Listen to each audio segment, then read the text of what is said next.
we learned on the sports journalism module, sports reporting module, was probably the most useful, with the rounding up of tournaments and rounding up of press releases, because I find that's really useful when England Rugby send out a release about who's made it into the England squad. For example, the tour to South Africa, the Saxons tour to South Africa, and the England tour to Australia. We had players involved in that, so I had to take out the irrelevant parts and round it up into kind of a more concise piece about which would be more relatable to our Quins supporters.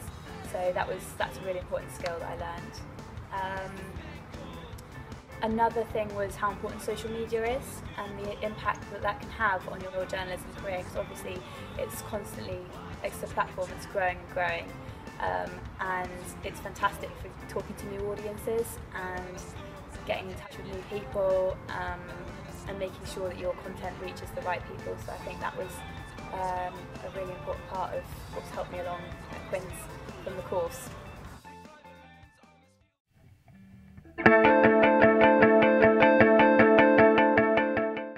I think I had to work on my interview skills quite a lot, because when I was on a course, you do practice that, but when I got here, you're interviewing quite high profile people, so that is a bit daunting to start with, but you kind of get used to it with practice. Another thing I had to work on would have been my writing skills, because obviously the Sports Gazette is a chance to do interviews and write features and get that online, but I feel that once I got here, I had to do it every other week for the programme, for the matchday programme, and that was kind of about 1,000 words features, so I definitely had to get good at that sort of style of writing.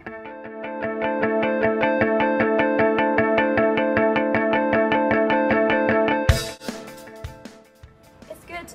They obviously are here every other week for the match days, and before the game I have to hand out team sheets to them and make sure they have a matchday programme, make sure they're happy, got tea and coffee and all that sort of thing. So I communicate with them quite regularly. Obviously I also deal with their accreditation requests when they want to come to the Stoop, so I'm emailing them week in, week out about that, getting anything different sorted out for them, such as an ISDN line or a tunnel pass, those sorts of things. And you also see them at events like the Premiership launch, the Six Nations launch, those sorts of things. So it's really good to have a good relationship with the media. I feel working communications at a sports club allows you to do that.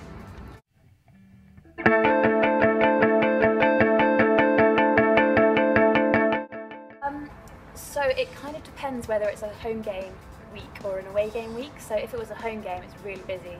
I have to get everyone's content from around the company's kind of updates for the programme. So community, sponsorship might have an update. I have to write the club news, have to do the player feature. So I have to, on Tuesday, we'll have a media day down at Surrey Sports Park. I have to interview the player on the cover, and then deal with all the accreditation requests, make up media packs. Also I have to deal with photography requests for our club photographer, so it ranges quite a lot. That's kind of a week in my life of a home game, and other than that it's website articles and that sort of thing to kind of promote ticket sales for the games.